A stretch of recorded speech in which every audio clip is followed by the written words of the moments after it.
Bienvenue à Les Affaires Brassicole, votre balado sur l'entrepreneuriat brassicole du Québec, avec Leonardo Calcagno de Baron Mac. Bonjour tout le monde, ici Leonardo Calcagno des Affaires Brassicole et des Affaires des Terroirs. J'espère que vous allez bien. Comme vous savez, Baron Mag, on a commencé tranquillement une section de bouffe. On avait laissé depuis quelques années de ça pour se concentrer dans la bière et la boisson. Mais de plus en plus, vous allez voir, on commence à faire les terroirs. C'était vraiment notre section plus d'alimentation, tout ça. Puis vous allez avoir de plus en plus là-dessus.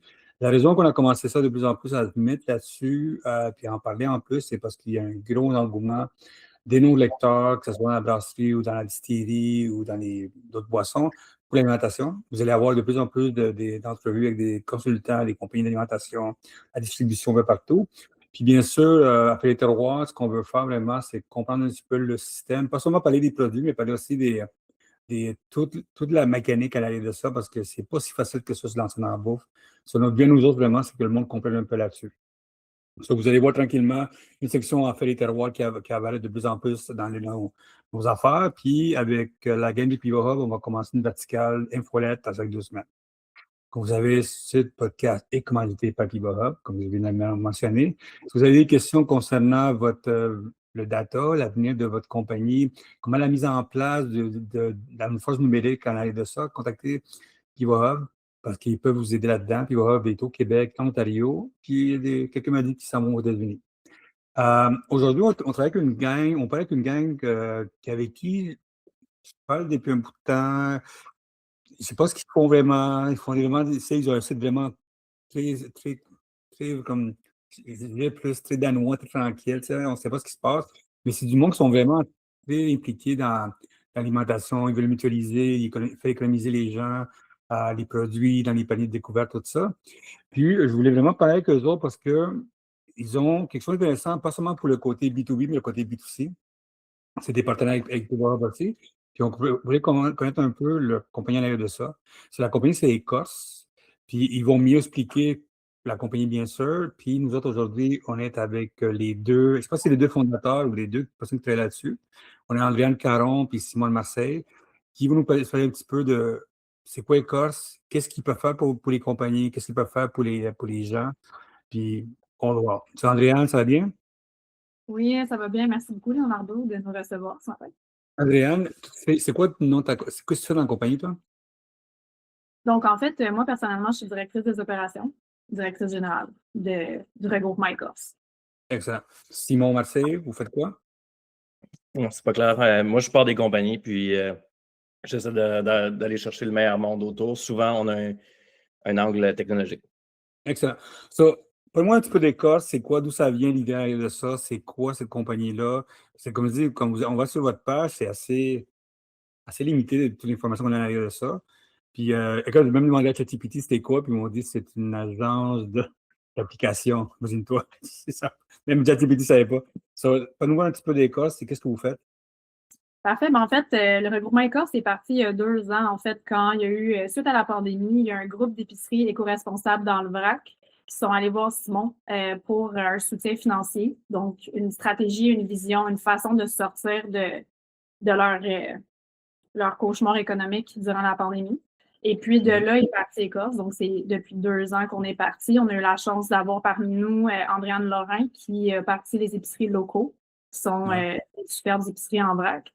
Donc, elle est venue nous joindre, en fait, il y a environ 1 an et demi pour justement offrir un soutien au niveau des marchands éco-responsables indépendants. Donc, c'était vraiment notre ligne de départ.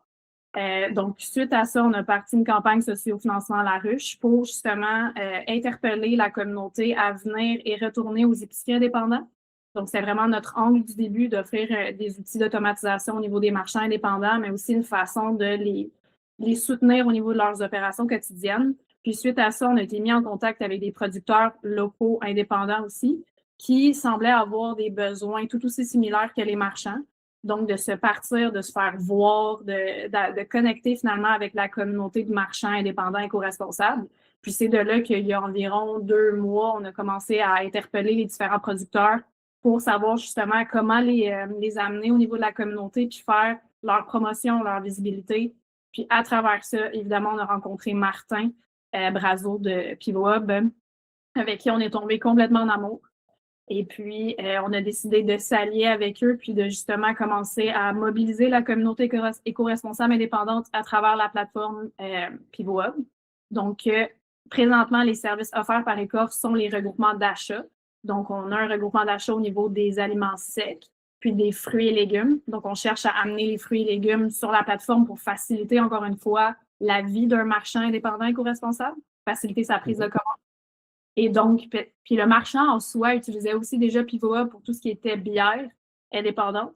Puis, on a ajouté à ça les regroupements d'achat, puis on commence à faire la promotion, puis d'augmenter la visibilité des producteurs indépendants dans le marché alimentaire.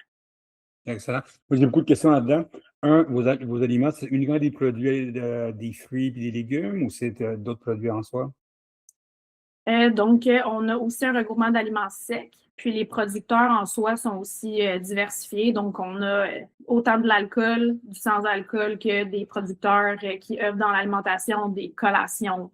Mon Dieu, c'est multiple. On a même les contenants Cambium, on a les savons Oneca, on a l'hydromel Tal. Il y a une liste qui est sur le site web là, de marques qu'on représente. C'est quand même beaucoup de monde. Comment ça va, là? Tu sais, moi, j'avais parlé avec la gang la gang des locaux, je ne sais plus son nom.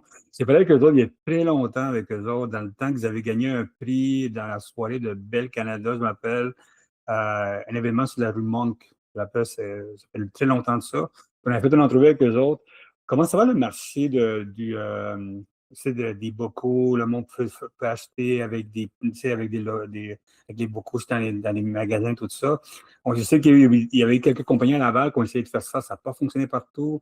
Est-ce que le monde, de plus en plus, utilise des bocaux pour les acheter dans les épiceries solidaires, tout ça? Est-ce que je peux répondre à ça? Oui, vas-y. Parce qu'il y a eu une mode, Ouais. puis justement, il y a eu une cassure de cette mode-là autour de la pandémie, là, principalement à cause des règles d'hygiène associées à ça. Puis après ça, il y a eu les difficultés économiques qu'on vit tous, notamment dans l'alimentaire, donc l'augmentation des prix, etc. Donc, le marché du zéro déchet, qui est un marché plus consciencieux, plus privilégié d'une certaine façon, c'est des gens qui ont la capacité de considérer l'environnement, puis tout le système, puis de fréquenter les bons endroits, bien, ça ne se porte pas super bien. C'est de comment on ramène toutes ces pratiques-là dans la pratique courante, dans l'usage courant. Donc, diminuer les emballages, conscientiser les gens, puis avoir des produits qui sont soit fabriqués dans des chaînes de proximité ou distribués dans des chaînes de proximité. Puis c'est ça qu'on essaie de continuer. Donc, nous, on n'est pas strictement dans le zéro déchet parce que c'est très, très, très, très limitatif. Par contre, tout le travail est encore à faire dans le reste de l'industrie pour les rapprocher de cet objectif-là. Parce que votre but à vous autres, c'est de faire de l'épicerie éco-responsable, non, en soi? Étrangement, au début, on était très centré sur l'épicier. Puis ça, c'est peut-être la bonne nouvelle dans tout ça. C'est comme n'importe quelle entreprise qui commence. Au début, on veut bien faire, puis on veut être gentil, puis on s'aperçoit que c'est pas exactement le problème qu'on essaie de régler. Donc, les épiciers, ils ont des belles communautés. Tout ça, c'est quand même bien installé. Par contre, la grosse opportunité qu'on a vue, c'est au niveau des marques. Les marques utilisent ces petites épiceries-là comme des backdoors qu'on appelle, c'est-à-dire une façon de rentrer dans le marché, se faire connaître, se faire considérer par les communautés, puis augmenter leur volume progressivement pour pouvoir aller vers les plus grandes chaînes de détail. Donc, ça devient le meilleur tremplin, ou en tout cas, selon nous, le meilleur tremplin pour faire connaître une marque, puis la propager auprès des différentes communautés d'intérêt, puis de les valider aussi. Donc, on a tranquillement, on met le focus là-dessus. On va se tourner vers la marque, puis on va dire, regardez, le réseau d'épiciers, à travers des technologies comme Pivot, c'est votre meilleure façon d'avoir accès à vos clients, de vous faire connaître, puis de bâtir votre crédibilité, puis vous préparer à rentrer dans les plus grandes chaînes d'approvisionnement. OK. So, disons que moi, je suis quelqu'un qui est dans l'alimentation ou dans la boisson, puis il veut commencer à travailler avec vous autres. Comment ça commence du A, puis du B, puis du C? Comment ça fonctionne? Mettez-moi dès le début pour que quelqu'un comprenne, qui écoute ça, puis il veut savoir comment ça fonctionne avec vous. Number one. Bien, ça, si vous voulez bien, je vais rebondir là-dessus. Okay. Pardon, mon téléphone. En fait, comment ça fonctionne présentement, c'est que les marques nous approchent, les producteurs. nous approchent pour se faire connaître auprès des épiciers indépendants, des marchands indépendants. Puis là, de là est une première conversation qui nous permet de voir de quelle façon on collabore, c'est quoi aussi la structure de prix, comment le producteur fonctionne au niveau de ses processus internes. Puis après ça, c'est une entente carrément ensemble de OK, ben nous, on fait ta promotion auprès des marchands indépendants à travers Pivot Hub, à travers notre réseau qui est déjà actuellement actif. Puis de là se découlent des ventes générées en marchand indépendant. Puis nous, on poursuit la relation au niveau de tout ce qui est création de contenu, visibilité, nouveaux produits. Donc, c'est vraiment un partenariat, c'est une alliance entre deux parties, donc le producteur et Écorce, pour justement promouvoir les produits, le producteur, l'entrepreneur et les marchands qui font partie du réseau. Quand même, OK. Puis vous avez combien de marchands indépendants pour l'instant? Puis combien de producteurs locaux? Donc là, présentement, qui sont actifs, on est entre 8 et 15 marchands qui sont actifs à travers les regroupements d'achat. Puis on a une quarantaine d'épiciers autour de nous. Puis ça, c'est perpétuellement en croissance présentement. OK. Et comment vous mobilisez la communauté à l'intérieur de ça? Parce que les marchands indépendants, ils se font tout le temps, c'est amener des nouveaux trucs, des nouvelles façons de faire de l'argent, tout ça. Comment vous faites pour que les marchands indépendants fonctionnent avec eux autres? Bien sûr, vous êtes connecté avec Pivot Hub, ça c'est plus facile, c'est déjà connecté. Mais comment vous convaincre les marchands indépendants et les producteurs locaux de travailler avec vous autres? Les producteurs locaux en soi, c'est pas forcément problématique. Puis ça, probablement que tu en as fait l'expérience toi-même, c'est une question de relation de confiance.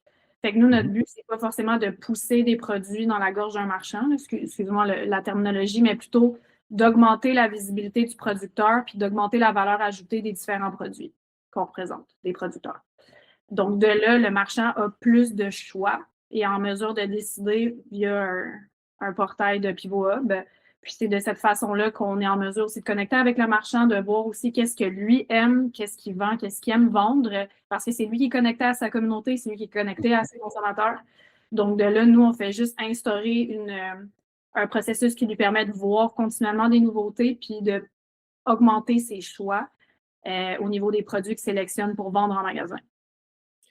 Bon, si je peux rebondir là-dessus, là, on est quand même encore tôt dans le processus, là, mais le regroupement d'achat permet d'avoir des meilleurs prix aussi, donc c'est pas négligeable parce qu'il y a toute la complexité de la distribution qui vient avec ça. Puis on est en train de regarder pour avoir un peu plus d'intelligence d'affaires aussi parce qu'il y a une déconnexion entre le producteur et son client ultime, le consommateur. C'est-à-dire que la plupart des marques ne connaissent pas leurs consommateurs, leurs clients de façon directe. Puis ça, c'est l'autre problème qu'on est en train d'adresser à travers notre autre entreprise, qui est finalement la résultante de celle-ci, qui est comment activer un consommateur en tant que tel, puis le connecter avec la marque directement. Ce qui est une demande qui a été faite autant au niveau de Pivot, des distributeurs, des producteurs, puis pour lesquels les commerçants ont une partie de la réponse, mais souvent, il y a une frontière technologique. Donc, leur client est inscrit sur un POS, là, je ne sais pas si pour l'audience, le point de vente dans laquelle, oui, il peut avoir un enregistrement du client, un numéro de téléphone, un courriel, mais pas une compréhension de c'est qui, c'est quoi sa récurrence, c'est quoi ses patterns d'achat, etc. Il n'y a pas d'intelligence d'affaires qui est connectée à ça. Puis il y a beaucoup de barrières de résistance parce que c'est pas un grand groupe uni, c'est plusieurs petits acteurs qui fonctionnent tous un peu de leur façon. Puis Web a résolu une partie de l'équation, en tout cas pour les microbrasseurs, puis est en train de le faire pour d'autres producteurs. Puis déjà connecté avec un ensemble de commerçants, ce qui est vraiment toutes des très, très bonnes nouvelles. Puis là, c'est de faire passer l'information d'un bord puis de l'autre. C'est qui ton client, pourquoi il t'achète, puis c'est quoi les marques qui ont du potentiel auprès de ton client. C'est ça le pont qu'on veut tracer. C'est seulement le data, 100%. Bien, c'est data-driven, oui. Il y a des vraies relations, il y a des vraies personnes, des vrais produits, mais le lien entre les deux, c'est du data. Pour vous, c'est quand vous dites regroupement d'achat, ça signifie quoi, regroupement d'achat? Parce que chacun a sa définition différente. Vous autres, c'est regroupement d'achat pour le B2B et le B2C ou c'est vraiment uniquement pour le B2B? Présentement, c'est uniquement offert au B2B. OK. Ça veut dire que c'est du B2B pour les restaurateurs, B2B pour les dépanneurs, détaillants spécialisés, les brasseries, tout ce monde-là. Exactement, incluant les marchands indépendants. Donc, c'est de se grouper ensemble pour acheter un produit spécifique, puis de gagner de la marge parce qu'on achète ensemble. Ouais, du 5 à 15 c'est beaucoup quand même. C'est quand même. Sauver ce pourcentage d'achat, c'est impressionnant. Puis, pour l'instant, c'est quoi vous voyez comment ça, les gens là-dedans? Parce que, tu sais, il y a beaucoup de regroupements je sais qu'il y a beaucoup de monde qui veut le faire. Je vois beaucoup dans les, souvent, c'est des regroupements back-end qu'on appelle, c'est du monde qui n'en parle pas souvent. Et vous autres, vous voyez un engouement avec ça? Vous voyez qu'il y a une façon vraiment de travailler ensemble, puis il y a une façon de vraiment livrer la marchandise à la fin de chaque semaine? Oui, tout à fait. Dans le sens où on l'a déjà vécu durant les 2 dernières années. Dans le sens où de créer cette habitude-là, tu sais, je te mentirais pas, c'est pas facile. Dans le sens où il y a Mhm. quand même un changement d'habitude au niveau du marchand indépendant qui a l'habitude de faire ses commandes d'une certaine façon. Après ça, c'est d'accompagner le marchand à voir la valeur ajoutée, de commander ensemble puis de collaborer avec ses autres compatriotes en marchand indépendant. Puis c'est finalement de collaborer ensemble puis de voir de quelle façon on peut mutualiser nos ressources à travers le réseau. Écoute, je suis content de parler avec vous autres parce qu'il y avait beaucoup de choses qu'on ne voyait pas là-dedans. Une affaire que j'ai vue sur votre site, c'est comment les commandes, quand vous faites des commandes, vous avez comme des dates de commande, pour une commande de fruits et légumes, qui s'en vient dans pas long, c'est déjà passé.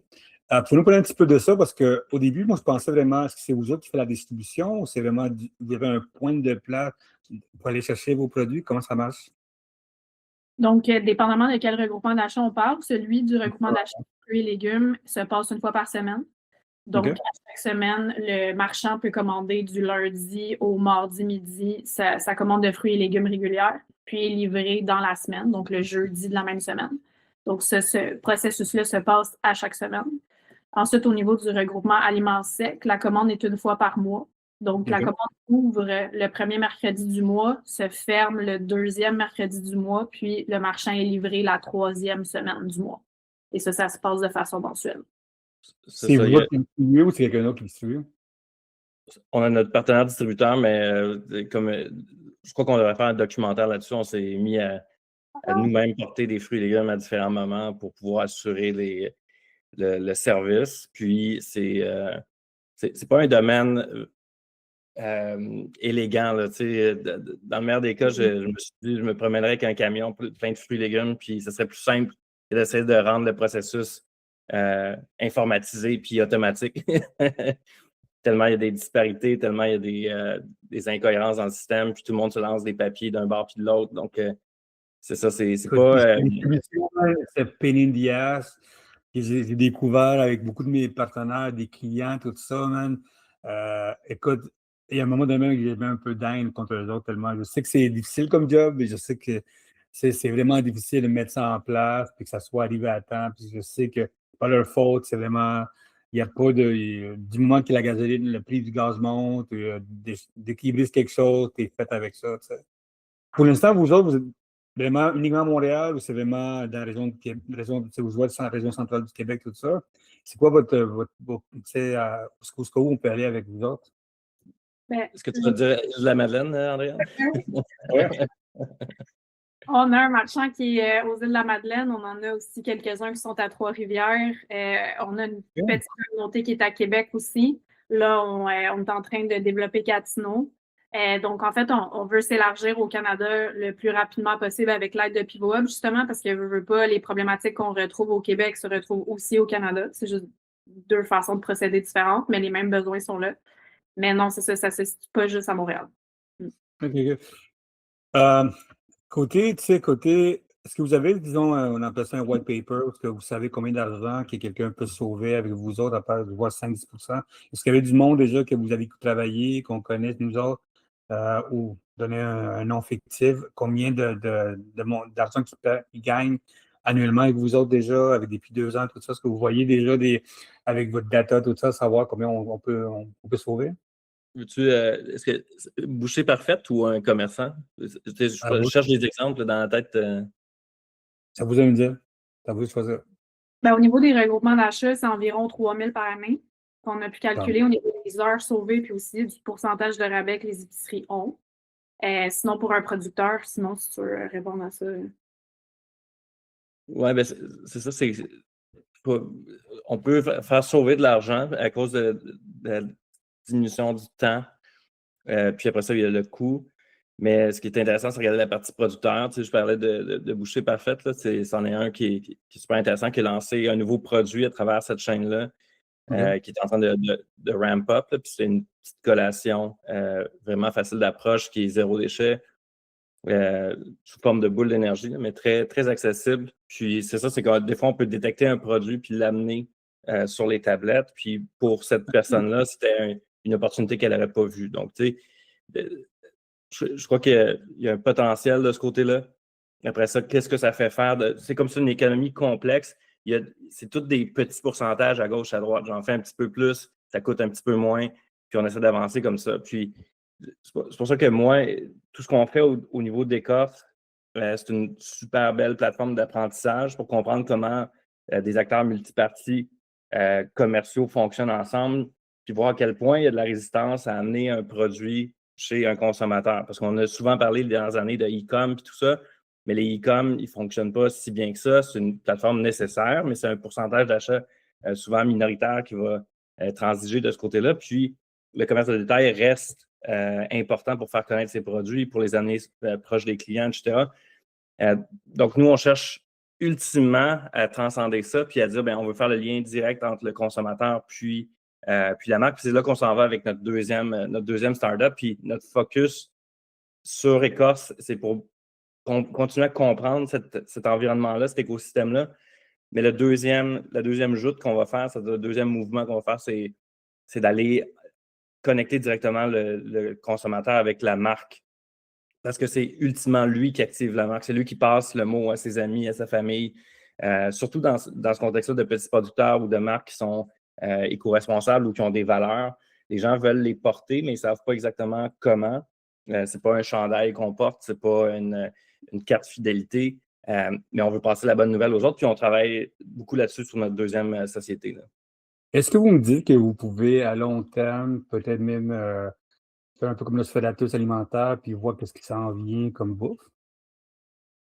Parce qu'avec le data, ça tu viens de dire avec les bouts d'énergie, tout ça, est-ce qu'à à long terme, vous pouvez peut-être même voir qu'est-ce qui s'en vient comme tendance, tout ça, puis peut-être lancer des produits avec des clients potentiels? Potentiellement. Mais c'est ça que tu viens de dire. Non, parce que c'est intéressant de savoir parce que nous autres, on est allés au Addux la semaine passée, puis on parlait de ça, puis c'est toutes les tendances. Le monde veut savoir ce qui se passe, ce qui s'en vient, tout ça. Avoir déjà des façons de dire, écoute, on sait que l'ananas est le plus fort qui s'en vient cette année. Puis c'est avec ça que tous les drinks qui s'en viennent d'ananas, ça vient tout ça. Vous, le côté, est-ce que la restauration, c'est une place aussi où ce que vous ciblez tranquillement avec vos fruits secs, tout ça, vos produits comme ça? Est-ce que la restauration, c'est un lien qui s'en vient pour vous autres aussi?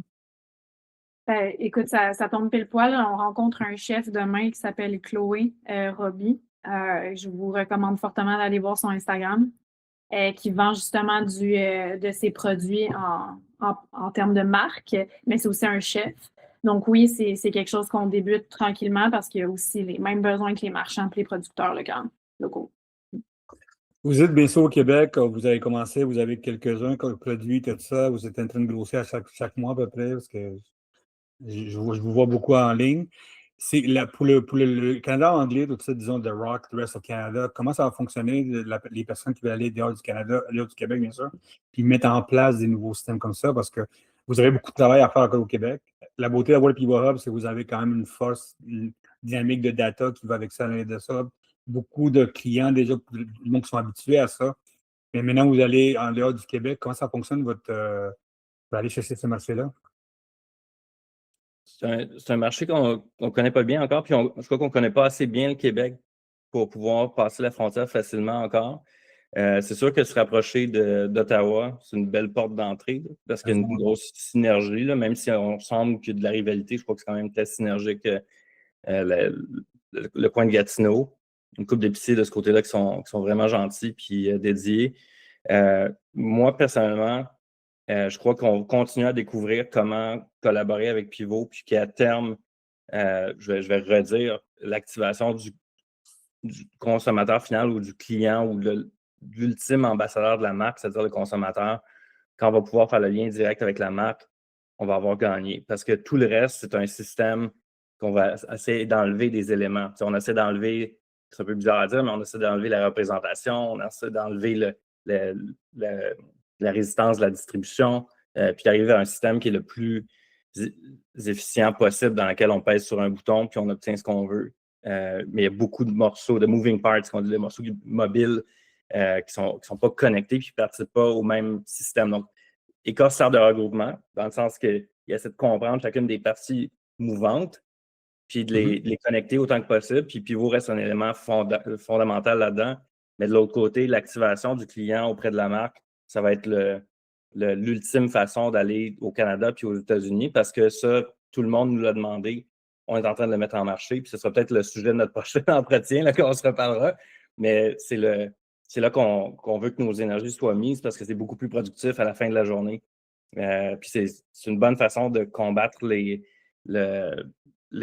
systèmes cloisonnés de qui détient l'information, qui fait des annonces à qui, comment on pousse l'information vers les gens. Puis on veut amener les gens eux-mêmes à dire, bien, ça, c'est ce que j'aime, ça, c'est ce que je représente, puis ça, c'est ce que tu devrais utiliser, puis devenir les meilleurs acteurs de la représentation. C'est d'avoir le système le plus, comment je pourrais dire, à un seul niveau possible. Il y en avait qui m'avaient envoyé un courriel avant pour l'entrevue où si vous allez évoluer vers le micro-fulfillment. Pouvez-vous nous parler un petit peu de ça? En général, est-ce que c'est correct si je fais ça? Tu pourras me corriger. Parce que à force de regarder les épiciers, puis il y a des patterns là-dedans. Il y a Amazon, il y a Costco. On a souvent blagué, on voulait faire le Costco du Bixi, c'est-à-dire il y a quelque chose de vraiment important chez Costco qui reçoivent des gros paquets. Donc, il y a de la mutualisation, puis quelque part, chacun prend son petit morceau du paquet, puis obtient le meilleur prix possible. Puis il n'y a pas de marketing, il n'y a pas de mise en place. Il y a très peu de merchandising. À la fin de la journée, c'est juste un entrepôt extrêmement fonctionnel, ouvert au public. Puis on s'est dit, bien, dans le meilleur des cas, les épiciers devraient se comporter de cette façon-là, c'est-à-dire d'être leur propre micro-entrepôt dans lequel les gens sont amenés à avoir les meilleurs prix possibles, puis qu'il y a le moins comment je pourrais dire, d'excédentaire, de quoi que ce soit d'autre, puis leur donner accès direct à la matière puis au meilleur prix. Puis on a commencé à parler de micro-fulfillment parce qu'on travaillait aussi avec Hobbybox, qui est un livreur de proximité. Puis on cherche des modèles d'affaires qui correspondent à ça, c'est-à-dire je me retrouve proche des essentiels, puis j'ai accès à mes essentiels à meilleur prix à proximité, sans aller nécessairement dans une grande bannière, sans devoir me déplacer, prendre la voiture. Puis cette réflexion-là nous a amené à parler de micro-fulfillment parce qu'à terme, les épiciers devraient fonctionner comme des distributeurs, puis comme des e-commerce, puis toute cette chaîne-là devrait être intégrée. Est-ce qu'on parle d'avoir des places comme à Ikea avec des cartes que tu peux mettre tes affaires, aller chercher tes produits, tout ça? Est-ce qu'on parle de ça ou on parle de quelque chose d'autre? Peut-être, mais en ce moment, on a pris, j'oublie toujours le nom, j'allais dire Monde à vie, là, mais c'est une épicerie, là, c'est Monde au naturel à Trois-Rivières qui fait des suppléments alimentaires, qui est structuré d'une façon similaire. C'est vraiment intéressant comme phénomène. Puis c'est peut-être quelque chose qu'on aimerait amener à Montréal, puis qui pourrait vraiment bien aller à Toronto aussi. C'est-à-dire que c'est un centre de redistribution, mais qui a une possibilité que le public vienne être un consommateur directement dans cet emplacement-là. Donc, il peut servir le commerce de proximité, mais il peut servir aussi de e-commerce et de commerçants en tant que tel. OK. En 2 ans, vous avez déjà travaillé, vous êtes vraiment très fort dans le côté application, côté data, tout ça. C'est quoi les tendances que vous voyez dans le marché de plus en plus? C'est quoi les défis que vous voyez pour le B2B au quotidien? Si vous n'êtes pas tanné de m'entendre, je peux essayer de répondre. C'est le gars de tech. En ce moment, tout le monde le voit, tout le monde le vit. Il y a une grande transformation de l'univers technologique liée au AI. Puis autant pour les pratiques de développement qu'au niveau du business. Qu'est-ce que ça veut dire? On voit, surtout dans le commerce de détail indépendant, c'est plein de plateformes de e-commerce, plein de plateformes d'achat, plein de systèmes. Puis ça, il faut tout que ça soit smashé dans une seule intelligence commune. Puis les barrières de résistance sont principalement humaines en ce moment. Ils ne sont pas tant data-centric. C'est quand même relativement facile aujourd'hui de prendre un paquet de bases de données, un paquet de systèmes, puis les regrouper ensemble. Puis je crois que le défi, ultimement, ça va être de faire ça, pas de prendre les commerçants, parce que le commerçant, il veut son indépendance, il veut sa bannière, il veut sa communauté, mais tout le reste, il n'est pas intéressé par ça. Tout son système de gestion, son système de vente, son système de... C'est pas de la valeur ajoutée pour lui. Donc, c'est ces morceaux-là qu'il faut prendre dans chacun des commerces, puis le faire fonctionner de façon à ce qu'il y ait le moins de résistance possible. Puis ça, c'est le meilleur play qu'il pourrait avoir. Puis il y a peu de gens qui travaillent de ce côté-là en ce moment.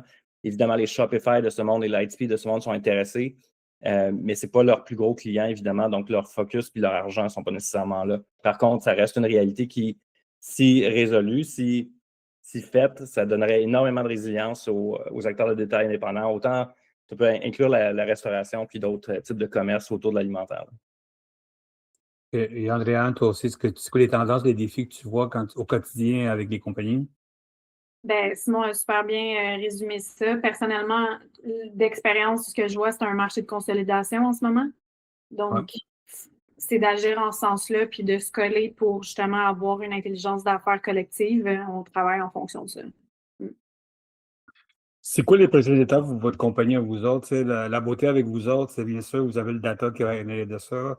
Vous pouvez faire du marketing pour des compagnies, vous pouvez les aider à parler de packaging, plein d'affaires comme ça. C'est quoi les prochaines étapes qu'on peut aller chercher avec votre compagnie, votre data aide de ça? Bien sûr, vous voulez avoir plus de marques solidaires avec vous autres, vous voulez avoir plus de monde comme ça. Mais qu'est-ce que vous pouvez aller à long terme, aller aider les clients? Puis c'est quoi votre plan dans 5 ans, disons? 5 ans, c'est quand même Ah, moi, assez. écoute, moi, je suis déjà 3 ans en avance. Je suis déjà en train de penser à ce qui se passe dans 3 ans. Comme Simon l'a mentionné, nous, notre phase 2, ça va être vraiment de partir Each. Each, qui est notre deuxième société qui s'en va mobiliser le consommateur final à incarner les marques. Donc, ça, c'est vraiment notre play qui va être dans les très, très prochaines étapes. Parce que toutes les marques qu'on a rencontrées sont intéressées à mobiliser leur communauté, les marchands aussi. Fait que ça va créer une base, en fait, une fondation d'union au sein des marques puis des marchands qui vendent les marques, puis aussi des consommateurs. Fait que c'est vraiment de renverser le modèle publicitaire actuel, puis que les consommateurs soient au centre de la transaction et non pas de manger la publicité, mais de devenir eux-mêmes leur porte-parole des marques qu'ils représentent. Ça, c'est notre play. Sinon, au niveau des marques chez Écorce qu'on représente, ça va être d'être encore plus hands-on. Donc, on a une capacité à faire du branding, du merchandising, une façon de rendre le produit qui est assez attrayant pour aller dans des grandes bannières. Donc, ça va être de vraiment développer ce genre de processus-là pour assurer en fait au producteur que non seulement il va développer sa communauté auprès des marchands indépendants, mais qu'ensuite sa deuxième étape d'aller en grande bannière va être déjà assurée parce qu'on va l'avoir accompagné jusque-là. Écoute, peux nous parler un peu de Each parce que ça a l'air vraiment intéressant. J'allais marquer dans mes notes. C'est quoi Each et qu'est-ce qui s'en vient et que ça peut aider les marchands avec ça? Peux-tu répondre, ça?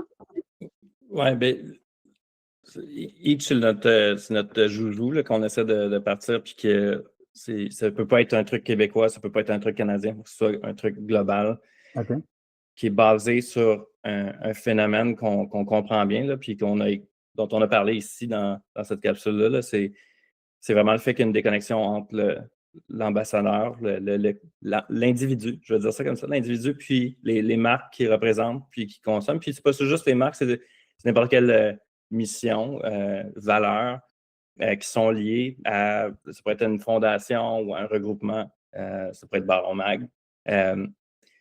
Puis un exemple, le monde de la bière, c'est pour les gens qui sont pas fédérés au Québec, puis c'est difficile d'être ambassadeur d'une marque de bière, puis d'avoir les attributs d'une carte de membre, fidélité ou quelque chose comme ça qui permettrait de passer la bonne nouvelle à la communauté. Il n'y a pas d'outils qui ressemblent à ça dans le monde. On a parlé beaucoup d'influenceurs les dernières décennies, là, les derniers 15 ans.